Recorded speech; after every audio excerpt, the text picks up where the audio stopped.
these meetings are not for hiding at the back. It's just not the way that it seems to work here. It's about a genuine exploration into what is real.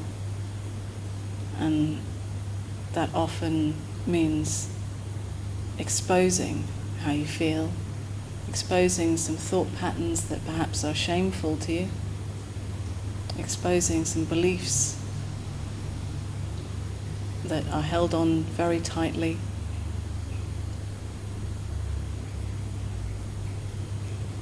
exposing the belief in this me that is living a life separate from others, isolated and alone,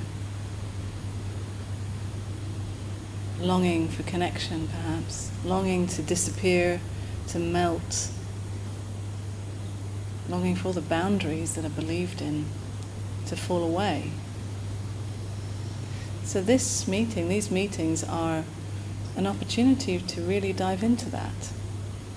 And it's not for everyone, obviously, but it is for those who are courageous, who are willing to dive in, willing to explore and feel and look at what is actually happening beyond what I think is happening, what I would like to be happening, what I hope, what I dream, what I fear. And to wake up and to see the reality. It's not about testing the water,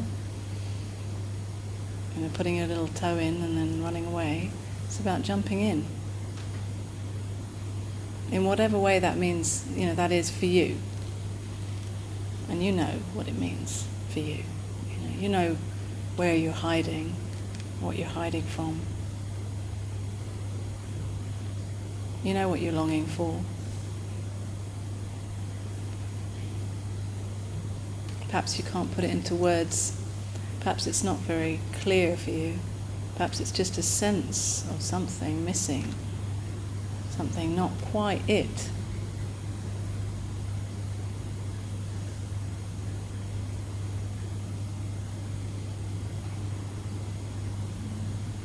So these meetings are an opportunity to expose that and explore that. To see, to question, who am I really right now? Do I know who I am? Do I know anything actually right now if I don't rely on thought?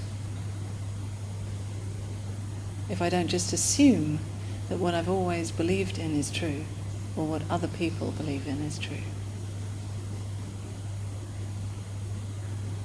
If I check for myself, really innocently, really simply, throwing out all complication, just for a moment, to see what is here really. To see that actually this sensation that is felt right now, this simple sensation of sitting on this chair, or the simple sound of my voice, what is seen right now, is all that is happening.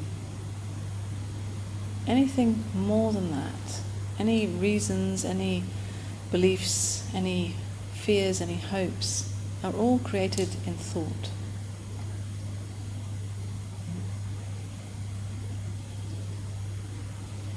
And not to say that those thoughts are not entertaining, but they are a dream. They are like a veil which seems to overlook what is really happening. The simplicity of what is. What is right now. And what is right now has got nothing to do with me. It's simply what is happening. This belief that it's happening to me is adding a layer of complication. That this sensation is my sensation. Again, a layer of complication that is actually not necessary. It's not even true. If you check right now to try to find this me that it is all belonging to or happening to, you may not find this me. And if you don't find any me that is separate from anything or anyone else, then all you're left with is literally what's happening. And what is happening in space, in kind of a consciousness now, awareness now, whatever word we put to it. There is a noticing of what is happening now, without any strings attached to anything else, without it having any context. It's simply life happening now, fresh. Not going anywhere, not coming from anywhere. Not happening for any reason. Life exploding into existence right now, just the way it is.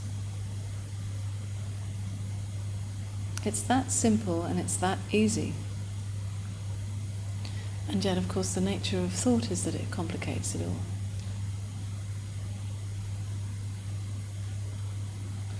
And there's nothing wrong with thought. It's doing its job of complicating. More than complicating, it's trying to protect me. Thought imagines that there's me here that needs protecting, and then comes up with all kinds of strategies and ways of protecting me.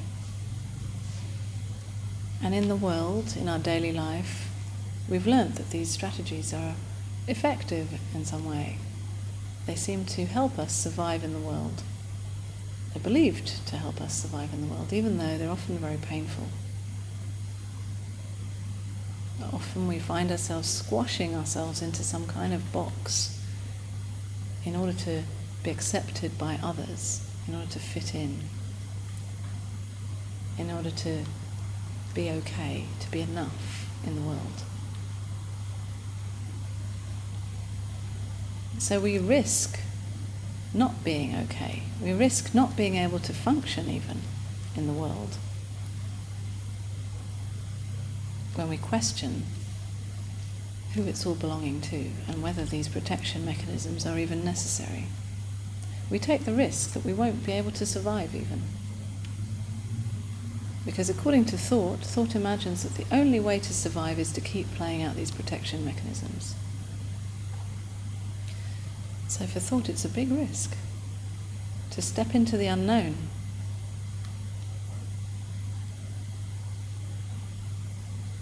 To not know how to be in the world. To risk losing it all. To risk not being accepted. Not being liked. To risk death, even.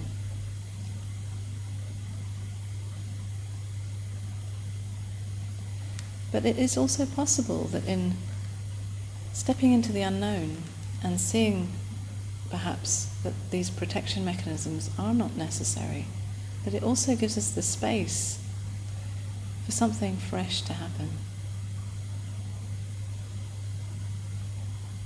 To feel the freshness of life, rather than the prison of thought, the prison of belief and assumption, the prison of this me and my protection mechanisms, me and what I need, what I want, what I'm afraid of. Losing all belief and being left with nothing but what's happening now. Stripped naked.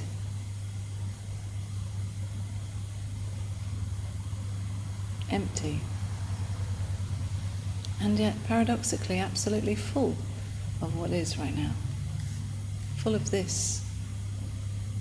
Whatever is this right now.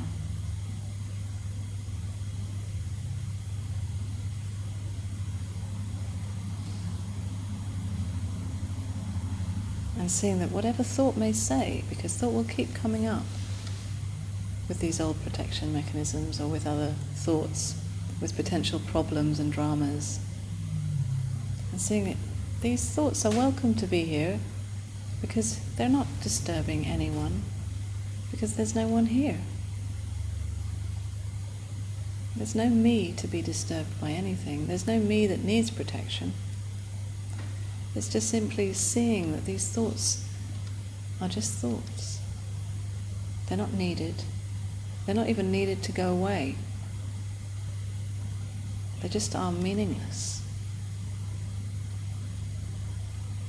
Because they don't mean anything to me.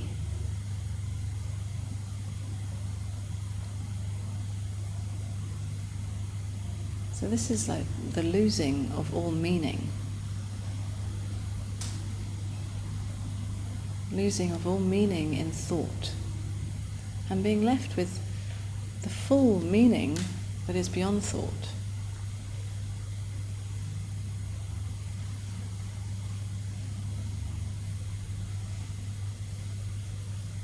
Simply what is happening now.